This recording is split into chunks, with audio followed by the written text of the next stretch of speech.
دوسرا، معاشی نظام۔ اس سے نیچے آئیے تو دوسرا لحاظ موجود ہے اور وہ ہے معاشی نظام۔ اس وقت پوری دنیا میں معاشی نظام انٹرسٹ بیسڈ کیپٹلزم یعنی سود پر مبنی سرمایہ دارانہ نظام کی بنیاد پر قائم ہے، جس میں اصل طاقت، اصل حق سرمایہ کو حاصل ہے، لیبر کو نہیں، اور سرمایہ از خود بھی بغیر کسی محنت کے کمائی جا سکتی ہے۔ جیسے آپ بینک میں روپیہ رکھتے تھے اور سود لیتے رہیں، اس میں آپ کی محنت کا تو کوئی عمل دخل نہیں ہے۔ آپ خواہ ڈاکہ ڈال کر، غبن کر کے یا کسی اور طریقے سے ایک دفعہ بس بینک میں قدرے بھاری سی رقم رکھ دیں تو آپ کو ہر مہینے سود ملتا رہے گا اور آپ کھاتے رہیں گے۔ آپ کو محنت کی بھی ضرورت نہیں، کسی بھاگ دوڑ کی بھی ضرورت نہیں۔ پھر اس کی ایک اور چھوٹی بہن آئی اور وہ ہے جوا، اسپیکولیشن۔ جبکہ ایک تیسری بہن آئی جس کا نام انشورنس ہے۔ انشورنس بھی اصل میں سرمایہ داری نظام کے تحفظ کا ذریعہ ہے۔ بالفرض آپ نے کارخانہ لگایا ہے، چاہے ماچس کی فیکٹری ہی کیوں نہ لگائی ہو، آپ کا اس میں 10 کروڑ روپیہ لگ گیا ہے۔ اب اس ماچس فیکٹری کو زمینی و آسمانی آفات سے نقصان پہنچ سکتا ہے، مثلاً آگ لگ سکتی ہے یا سیلاب بہا کر لے جا سکتا ہے۔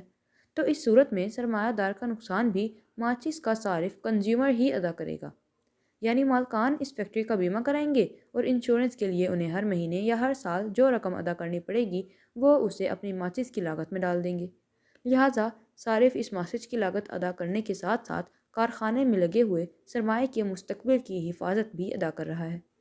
تو یہ تین چیزیں مل کر ایک معاشی نظام بنا دیتی ہیں۔ اس معاشی نظام کے خلاف کمیونزم کی شکل میں ایک بغاوت تو ہوئی تھی۔ کمیونزم میں سود ختم ہو گیا تھا کیونکہ اس میں انفرادی ملکیت کا تصور ہی نہیں تھا۔ کمیونزم میں ہر چیز قوم کی ملکیت تھی۔ آپ کام کریں اور اجرت لیں، آپ کا کھانے کا بندوبست حکومت کے ذمہ ہے، لیکن اس سے آگے آپ کا کوئی حق نہیں ہے کہ آپ کوئی جماعت بنائیں، کوئی ایجیٹیشن کریں، اپنی اجرت بڑھانے کے لیے کوئی جدوجہد کریں، کچھ بھی نہیں۔ اس نظام میں چونکہ غیر فطری انتہا پسندی تھی، اس لیے یہ زیادہ دیر تک نہیں چل سکا۔ اب اس کی موت واقع ہو چکی ہے۔ صرف یہی ایک نظام تھا جو سرمایہ دارانہ نظام کو چیلنج کر رہا تھا۔ پچھلی صدی کے وسط میں یہ سیلاب کی طرح تو بڑھ رہا تھا اور مغربی سرمایہ دارانہ نظام اپنے گھر کے اندر کانپ رہا تھا۔ یہ بڑھتا چلا جا رہا تھا اور آدھے سے زیادہ یورپ اس کے قبضے میں آ گیا تھا، یہاں تک کہ سینٹرل امریکہ میں بھی پہنچ گیا تھا۔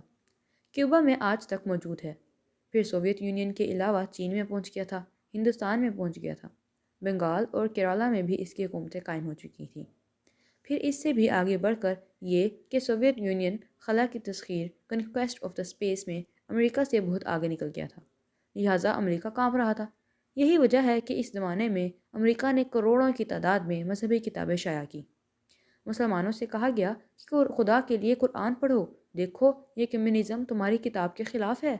انہوں نے دا گلوریس قرآن کے نام سے قرآن مجید کا جو ترجمہ بہت پہلے محمد مارک میڈوک پکتھال نے کیا تھا، اس کے لاکھوں نسخے شائع کر کے مفت تقسیم کیے۔ ہندوؤں کو ترغیب دی کہ بھگوت گیتا پڑھو۔ مجھے اسی وقت اپن دیش اور گیتا وغیرہ کے انگریزی ترجمے ملے تھے جس کا میں نے مطالعہ کیا تھا۔ اس کا ان میں یہی مقصود تھا کہ یہ مذاہب کمیونزم کے راستے میں رکاوٹ بنے۔ پھر اس کے لیے نیٹو، سیٹو اور سینٹو جیسے ادارے بنا دیے گئے تھے تاکہ کمیونزم کا سیلاب کسی طریقے سے رک جائے، کیونکہ یہ تو امریکہ کی معیشت کے لیے تباہ کن تھا۔ امریکہ اور روس کی جنگ کوئی مذہبی جنگ نہیں تھی، اس کا مذہب سے تو سروکار ہی نہیں تھا۔